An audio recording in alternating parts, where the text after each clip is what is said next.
Welcome to Real Estate in the Lowcountry. With me is the REIT team with Charter One. And hi. Hey. It's been a minute since we've seen you guys. Yeah. I think it was the fall, which you're back, and now we are in the spring, already another season. And we're going to talk about that a little bit with Carri Fuge and Andy Reid today. So Carri, we're going to start with you.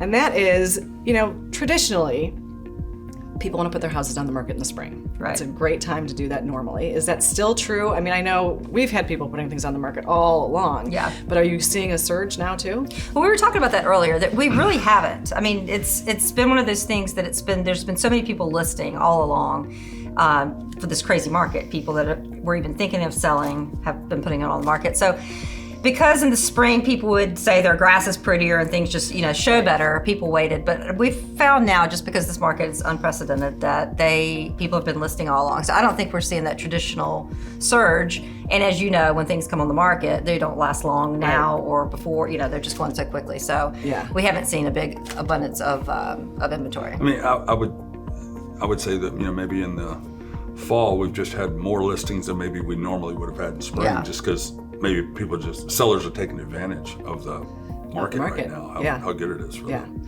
Well, let's talk about that a little bit. Obviously, it still is a seller's market, but we always have to deal with buyers too. That's right. And so when they're trying to enter into this market and you're getting multiple offers and you're having to navigate and they're trying to figure out how to enter into it, what is your advice to them? Well, it's hard to believe I've had these conversations, and I try to get their expectations right on the front end, because it can get, one of the guys on my team, the purchaser had made several offers, hadn't gotten anything.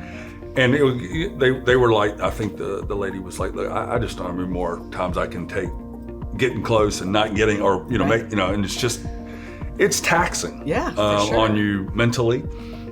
It's an emotional roller coaster. It is, because you get excited, and then you don't get it. And then, it's really interesting because I tell them it also depends on where you are in the journey of this process. Mm-hmm. Let me explain that. So let's say you were coming in, Betsy, you decided, I want to buy something. And pick a number, it doesn't matter, and you make an offer, and you make a great offer. Let's just say you went full price, and cash deal, let's say. And you find out they had multiple offers and you didn't get it. And you're heartbroken, let's say. Right. And then you find out after the fact it's closed and it went for potentially a lot more than what the list price was. Then you do the next one and you lose. And you do the next one and you lose. After a while, you're like, okay. And you're like, I don't want to spend another year wherever you may be. I'm ready to move here. Yes. So what I'm saying is, those people who are competing for these offers, if somebody's been further down the process and they're going to buy something, they typically have already gotten their attitude of, okay, I may be paying more than I want to, but I'm getting this place. Right. And they're going to most likely outbid somebody who's just kind of getting into the game. Makes sense. And again, there are people who will come at me and,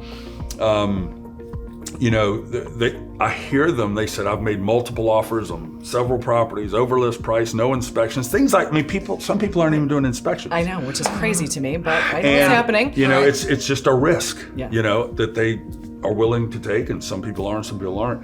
And they are just beside themselves.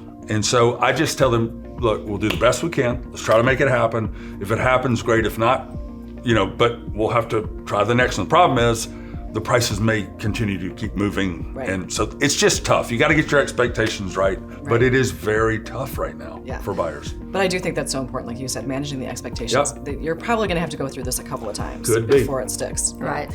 But some exciting news in our last 30 seconds. You do have a listing to share with us. Yes, it's an Ocean One villa. It's 3 bedrooms, updated. It's, as you know, Ocean One's right near Coligny, so it's a perfect location. Great rental history. And it's maybe one of the only 3 bedrooms right now available in Forest Beach. I think that's a pretty safe bet. Yeah, we listed it yesterday. I've had a ton of calls and interest in it, so I'm sure it's going to be gone soon. Go quickly. Yes. So make sure you're calling Carri if you want to see that before it goes. And thank you, as always, for your excellent advice. And thanks for being back with me. It was good to see you. Great seeing you again. Yeah. Thank you.